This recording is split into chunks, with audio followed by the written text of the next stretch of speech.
Woensdagmiddag vond in het Raailand College de allereerste jongerenburgertop in Nederland plaats.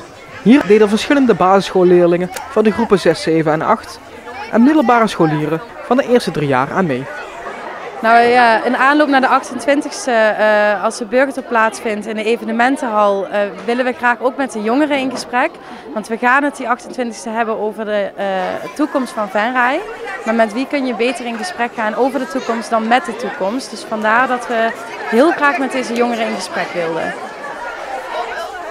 De hele middag zijn de jongeren bezig geweest met het uitwerken van ideeën over de toekomst van Venray.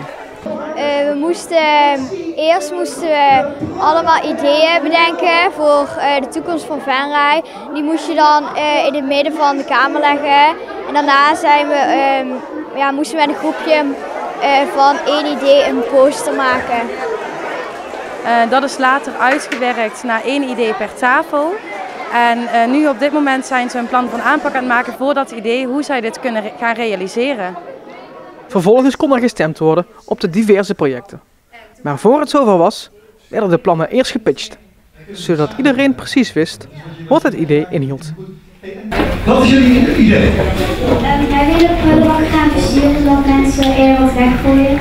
Want nu heel veel afval op straat zo als prullenbakken dan versierd zijn, dan wil je eerder wat weggooien omdat je dan een prullenbak heel leuk uitziet en dan moet je mensen dezelfde prullenbakken laten versieren. Dan kan je dat inzenden naar de gemeente en dan kunnen de prullenbakken waarde maken. En dan ben je op een prijsje. Omdat ik ben er wel heel vaak langs gekomen en ik vond het gewoon heel jammer dat het helemaal leeg was en dat er niks was te doen. En daarom hebben wij ideeën bedacht om het allemaal 2.0 te maken. Alle 2.0 inderdaad. Okay. En bijvoorbeeld grote voetenpaden en gewoon allemaal leuke dingen zodat je daar vaker iets kan doen, want ja, het is dan niet normaal. Het is natuurlijk gewoon saai om gewoon zonnepanelen op je dak te hebben, want ja, dat is niks aan. Dus wij hadden een soort van wedstrijd bedacht dat elke klas een zonnepaneel op zijn dak krijgt, waardoor een klas energie kan besparen. En dan bijvoorbeeld einde van het jaar kun je kijken welke klas heeft het meeste energie bespaard en dan kun je ook prijzen krijgen. En kosten hadden we bedacht, omdat de gemeente het betaalt en dan als we veel winst maken dat de gemeente er een deel van krijgt. Het is wel de bedoeling dat straks deze initiatieven sowieso meegenomen gaan worden naar de evenementenhal. En de 3 winnaars die straks waar het meest op gestemd is door de deelnemers, gaan we kijken of dat we die initiatieven kunnen gaan realiseren. En op welk plan heb jij gestemd? Op welk idee? Dat er een kinderboerderij in Oostrum komt. En waarom heb je juist op dat idee gestemd? Nou, omdat ik woon zelf ook in Oostrum en ik had wel, mij leek het leuk als daar ook nog iets komt.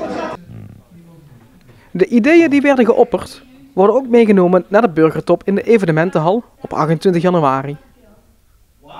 Dit gaat over alle inwoners van de hele gemeente en dat gaat van 10 jaar tot 90 jaar. Dus als je ouder bent, kom ook. En daar gaan we hetzelfde doen als wat we vandaag hier doen. Ideeën ontwikkelen voor het Venray van de toekomst, het Venray van morgen.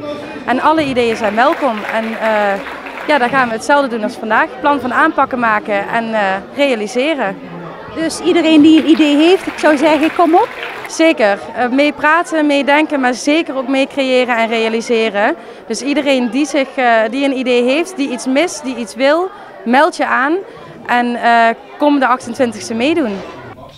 De 3 winnende projecten van de middag kregen van wethouder Van der Putten ook de kans om binnenkort hun plan te presenteren in het gemeentehuis.